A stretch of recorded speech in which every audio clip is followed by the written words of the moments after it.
आपल्या ओवी आणि आरवीज किचनमध्ये आपलं स्वागत आहे।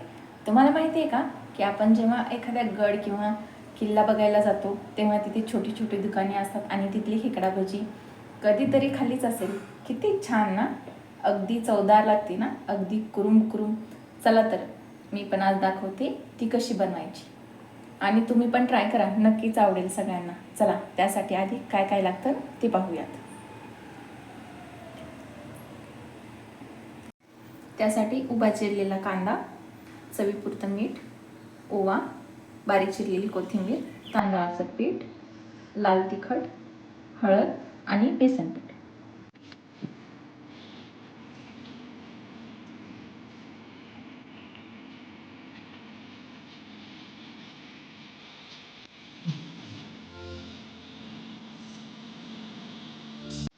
सगळ्यात आधी आपण हे चिरलेला कांदा आहे तो त्यामध्ये मीठ टाकून घेऊया।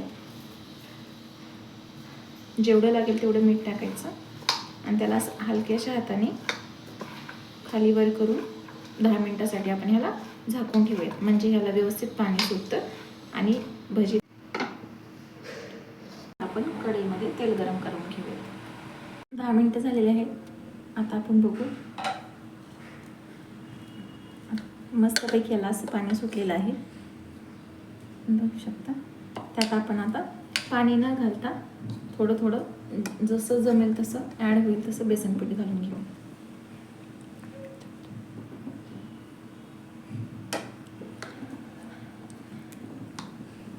हलक्या हाताने करायचं।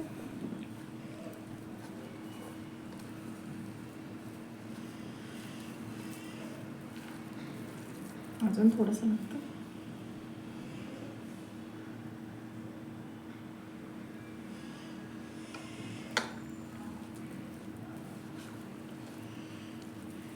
आता यामध्ये आपण बाकीचे जिन्नस घालून घेऊया। तांदळाचं पीठ,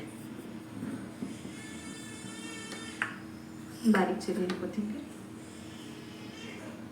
मीठ आपण टाकलेलं आहे,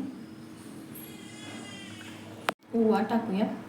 ओवा असं टाकण्याच्या आधी असं हातावर थोडंसं चोळून घेतला ना, वास चांगला येतो। हळद आणि लाल तिखट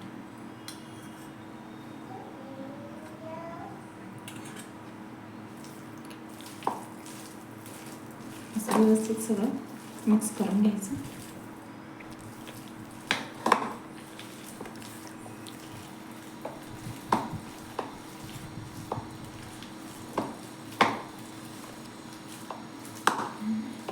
तेल आपलं तापलेलं आहे, त्यात टाकूयात भजी।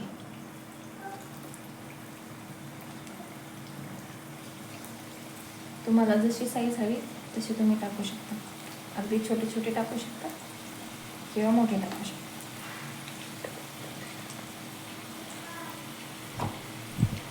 मीडियमच टाका, म्हणजे ते व्यवस्थित दिसतात। आणि सगळ्यात महत्त्वाची गोष्ट म्हणजे यात सोडा घातलेला नाही।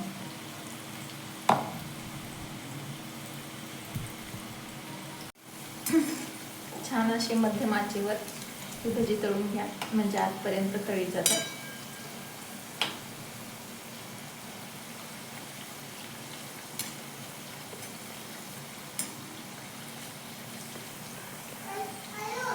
भजी आपण टिश्यू पेपरमध्ये काढून घेऊया। टिश्यू पेपरमध्ये काढल्यानंतर त्याचं एक्स्ट्रा तेल हे शोषून घेतो।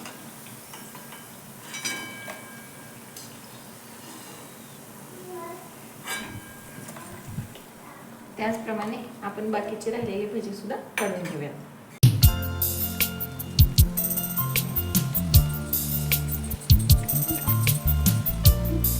अशा प्रकारे आपली गडावरची खेकडा भजी तयार आहे।